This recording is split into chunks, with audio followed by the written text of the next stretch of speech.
15-yard penalty. So far, they've got more penalty yards than they do offensive yards. Doesn't bode well when that happens for anybody. So 32-7, 9:33 left here in the first half. Chris, will we get a continuous clock in our game before halftime? That would be nice. I would feel pretty comfortable with that. Again, you're kicking off from inside General's territory. Why not go for the onside kick here? Blanton will kick off again. He's kicking from the 45-yard line of Lehigh. And Blanton kicks it up. He sort of pooches it up. He gets about the 6-yard line as here come the Generals. Napier's got the football, and he's going to get to the sideline. Runs out of bounds about the 20-yard line, roughly.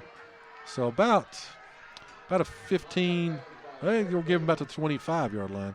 The crowd of people you couldn't see. So about a 20-yard return for Lehigh. They will have the ball first down and 10 on about the 25-yard line. Joe, you ready for this update? Yes, indeed. Wyatt Central has scored again. They lead Union 21-0 with 3:08 to go in the half. Kind of worried about the hangover effect from from last week's big win over Ridgeview. So the undefeateds could be going down. So now, turnabout's fair play. I guess they're going to mark off a 15-yard penalty against the Blue Devils for a hit out of bounds, and that's going to get the Generals up to right around the 39-yard line, where they'll have it first and 10. Again, 9:25 left here in the second quarter. Gate City leads 32-7. The cowbells are out, and again, the Gate City faithful are loving this. Lehigh, typically a rival for Gate City. And again, they're taking it, the Generals to the woodshed at this point. All right, so this time, Generals will be back in shotgun formation, and they're going to give it to Napier once again, and he rolls around to the right-hand side, and there are no running lanes for him again. He's going to go out of bounds right about the 40-yard line, maybe a gain of 1, and there is an injury, and that will be Napier. Calhoun, when he hit him, he took him down, and basically the weight of Calhoun landed on top of him, and he that'll knock a breath out of you. That will knock the breath out of you, and you can tell he's not yeah, kind of speechless on that one. So anyway, I hope he's not hurt though seriously. Well, let me run while we've got a break in the action. I'll run through the scores I've got. As I just said, Y Central is ahead 21-0 over Union. I noticed Ridgeview even retweeted that and captioned it. Wait, what? J.I. Burton is ahead of Grundy 20-13. Ridgeview 27, John Battle 6. Richlands 38, Marion 0. Chilhowie 21, Rural Retreat 7. Holston is ahead of Northwood 20-0. Ryco 16, Unaka 14. Bluefield 14, Tazewell 0. And Galax 14, George Wythe 7. And nothing's coming, or except we got the Tennessee, we've got Dobbins Bennett. The one score is all. It looks like what I've been seeing, the ball's kind of going back and forth. Of course, it's only probably coming close to the end of the first quarter now in Tennessee. Be interested about that Greenville, Elizabeth, and of course that looks like what I've been seeing. It's been a defensive struggle. Both teams, they're kicking, punting. Basically they're playing between the 30-yard lines right now. And it looks like Hurley has scored first. They lead Honaker 8-0. So again, we've stopped play here for an injured Lehigh General. Again, number 12, Nick Napier. Again, we hope he's okay. Of course, like I said, he took a good shot from Calhoun, but landed right on the out-of-bounds line on the Lehigh side. And, of course, Calhoun landed right on top of him, so kind of rolled over, and he's up. He's leaned up right now. He is talking to, looks like the coach and the trainer. So we'll take a quick break, come back. And, again, you're listening to the home of Blue Devil Sports.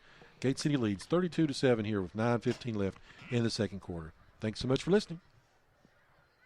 When it comes to health, it's personal. This Health Minute brought to you by Premier Pharmacy. You were created from scratch, so why not your medicine? Some of the most popular medications prescribed today can create nutrient depletions in our body. Statin drugs, which lower cholesterol, acid-lowering drugs to relieve stomach complaints, antibiotics, estrogen replacement products, or even aspirin can cause depletion in essential nutrients needed by the body for good health. With so many individuals taking multiple medications today, drug-induced nutrient depletion can be very common. Your Premier Pharmacy pharmacists are especially trained to recommend nutrients that will help to offset these depletions created by the medications you take. Please come in and share with us all of the medications you are taking, both prescription and over-the-counter, for an accurate recommendation.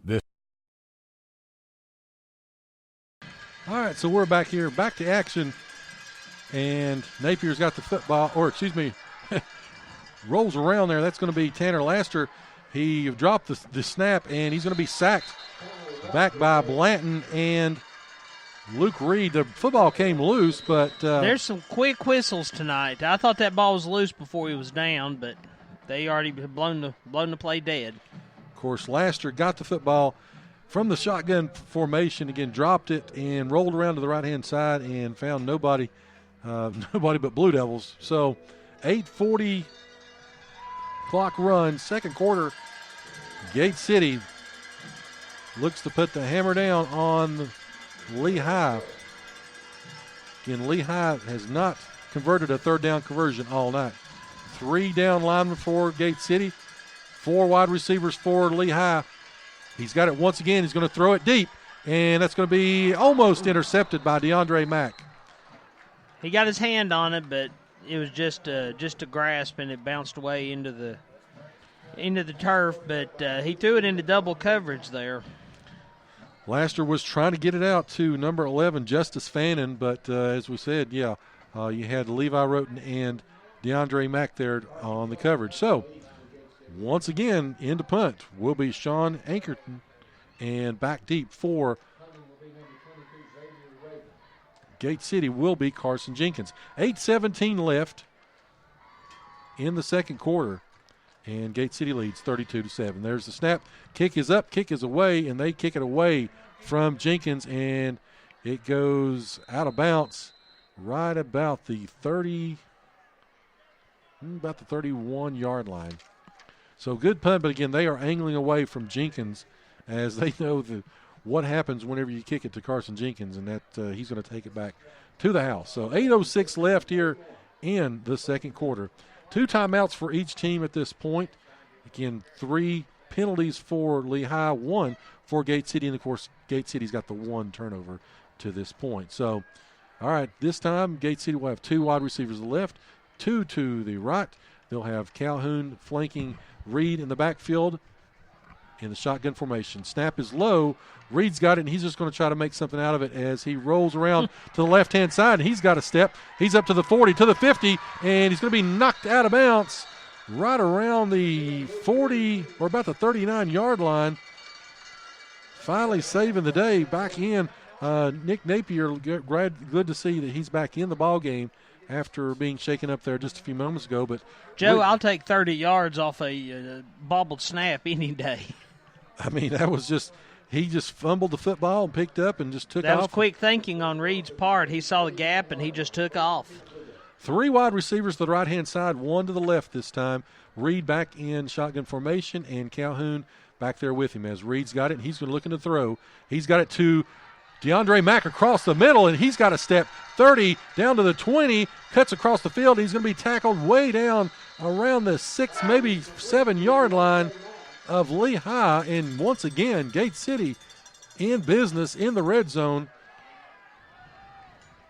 Great to see the poise of Reed stepping into the throw. He hit Mack in step, coming across the middle, and he got to the right-hand side of the field and made something of it. And Gate City once again in business. Clock run 7:15 as it's 1st and goal on the 8-yard line. Once again, Reed in the backfield with Calhoun. 3 receivers to the right, 1 to the left, as he's going to throw it over into the corner, and it's going to go incomplete. Mack and was good coverage back there by number 4, by 34, excuse me. Number 34, that's Ethan Blanton. That was a good back and forth. Reed just a little bit too tall for him, and it's going to be incomplete.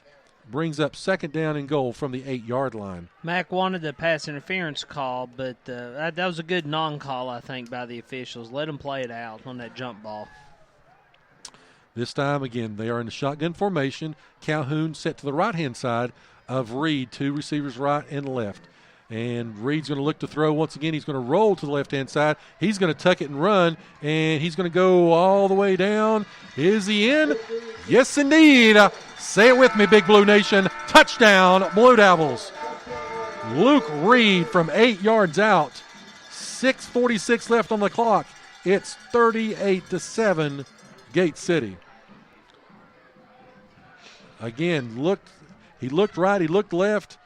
He just tucked it and ran. And again, once again, Luke Reed gets in the end zone, and it's touchdown, Big Blue. So he looks to cap it off the drive here with an extra point. Again, John Sally will hold. Chris, I believe he's 2 for 5. 2 for 5, yes. All right, so let's see if we can hit the 500 here. Snap, kick is up, and it's going to be no good. So, 38-7, 6:46 left. As, Chris, you may get your wish. We may have a running clock if we can get another score. 38-7, the Blue Devils taking care of business. Chris, do you have anything else that's come through? Oh, I have plenty that's come through. Oh. J.I. Burton has scored again. They lead Grundy 34-13. Over in Tennessee, the Dobbins Bennett has scored again. They lead Morristown West 14-0. Boone ahead of Cott County 13-0. Crockett up on Tennessee High 7-0. Sullivan North playing at home. Leading Happy Valley 8-7. Hampton 16-0 over South Green. Again, they thought that might be a game to decide the region. So interesting to see. Of course, Hampton playing extremely well right now. Again, playing at home for the first time in a month. I do see that Knox Catholic is beating Baylor 7-6. I wonder if that's Baylor University. The Baylor Bears, ranked 22nd in the country. Kind of goes back to your tweet either deleted from Wednesday night. Knox Catholic might be able to give Baylor a run for the money this year. See, you were trying to downplaying that, but I'm telling you. But anyway, so all right, so looks like there is a Lehigh player down. I believe. Is that a Lee player? I can't because I can't tell. There's blue trainers with him. They kind of got everybody shielded off. I think I see a Lehigh player, but I'm not sure. Again, so let me run through the Virginia scores while we're waiting on this. Y Central still at halftime, a 21-0 lead over Union. That's blowing my mind. J.I. Burton, as I said, 34-13 over Grundy. Ridgeview 34-6 over John Battle. Richlands 38-0 over Marion. Hurley 8-0 over Honaker. Chilhowie 28-7 over Rural Retreat. Holston 20-0 over Northwood. Rye Cove now, they've scored again. They lead Unaka 24-14. Bluefield 14-0 over Tazewell. And Galax 14-7 over George Wythe. All right, so as sure as I play a commercial, again, they're still tending. Don't know exactly what happened there, Chris, because it was an extra point. There's a player that's down on about the 21-yard line. I'm wondering if it's not a Lehigh, just pure speculation. Maybe he was trying to get to the sidelines and pulled up lame or something along those lines. So we will take a quick break. Again, 6:46 left here. Before we go, Eastside 20, Twin Springs 0. I missed that one. But you should be kind of used to that. Thank you, Joe. Now, Southwest Virginia, like I said, yes. All right, so 6:46 left here in the quarter. Again, Gate City leads 38-7. We'll take a quick break. Again, you're listening to the home of Blue Devil Sports. This is Gate City Sports Radio.